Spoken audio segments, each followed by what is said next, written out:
ప్రధానమంత్రి నరేంద్ర మోడీ నడుస్తున్న కేంద్ర ప్రభుత్వం ప్రతిష్టాత్మకంగా నిర్మిస్తున్న జాతీయ రహదారులను త్వరితగతిన పూర్తి చేయాలనే లక్ష్యంతో మంచిర్యాల, వరంగల్ మరియు మహబూబాబాద్, ఖమ్మంలో ప్రాంతాల్లో జాతీయ రహదారులకు ఎన్టీపీసీ బూడిద వాడుతుండగా ఈ బూడిదను ఎన్టీపీసీ రేట్ కాంట్రాక్ట్ ద్వారా కొన్ని కంపెనీలకు ఇవ్వగా గత సంవత్సర కాలం నుండి ఆ కంపెనీలను యాష్ పాండ్ నుండి బూడిదను జాతీయ రహదారులను తీసుకెళ్లకుండా చేస్తున్న ఏబీసీ మరియు ఇతర వ్యక్తులపై చర్యలు తీసుకోవాలని బీజేపీ జిల్లా ప్రధాన కార్యదర్శి కోమల మహేష్ డిమాండ్.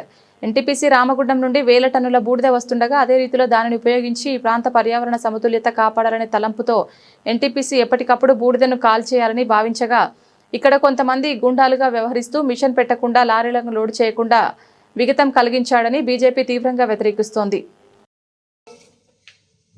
ఈ యొక్క ప్రాంతంలో ఉపాధినిస్తూ అనేక మందికి జీవనోపాధిని కల్పిస్తున్నటువంటి ఎన్టీపీసీ మరియు ఆర్ఎఫ్సిఎల్ సంబంధించినటువంటి సంస్థలు ఈ యొక్క ప్రాంతంలో నడుస్తున్నాయి.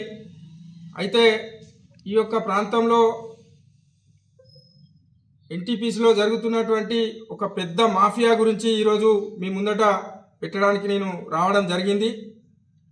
అదేంటి అంటే కేంద్రంలోని నరేంద్ర మోడీ గారి నేతృత్వంలోని భారతీయ జనతా పార్టీ ప్రభుత్వము ప్రతిష్టాత్మకంగా ఈ యొక్క దేశంలో రహదారుల ద్వారానే దేశ అభివృద్ధి అనేటువంటి తలంపుతోటి జాతీయ రహదారులను విస్తరణ చేయడం జరిగింది.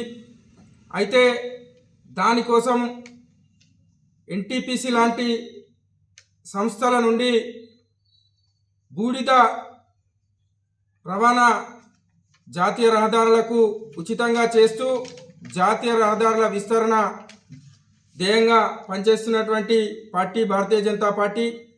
అయితే మన యొక్క ప్రాంతంలో బూడిద అనేది ఒక పెద్ద మాఫియాగా తయారైంది. గత కొన్ని సంవత్సరాలుగా ఈ యొక్క ప్రాంతం నుండి జాతీయ రహదారులు అయినటువంటి మంచిర్యాల, చంద్రాపూర్ కావచ్చు, మరియు వరంగల్, మహబూబాబాద్, ఖమ్మం లాంటి ప్రాంతాల్లో ఉన్నటువంటి జాతీయ రహదారులకు ఈ యొక్క ప్రాంతం నుండి బూడిద సరఫరా చేయడం జరిగింది. అయితే దీని దృష్టిలో ఉంచుకొని వ్యవస్థీకృతంగా ఈ యొక్క పని జరగాలనేటువంటి ఉద్దేశంతో ఎన్టీపీసీ యాజమాన్యం రేటు కాంట్రాక్ట్ ద్వారా ఈ యొక్క బూడిదను సరఫరా కోసము ట్రాన్స్పోర్ట్ ఇవ్వాలని చెప్పేసి నిర్ణయంతో గత సంవత్సరము రేటు కాంట్రాక్ట్ ద్వారా కొన్ని కంపెనీలకు టెండర్ ఇవ్వడం జరిగింది. ఆ కంపెనీలు కూడా కోట్ల రూపాయలు బ్యాంక్ గ్యారంటీ తోటి ఈ యొక్క టెండర్ను దక్కించుకున్నటువంటి సందర్భం.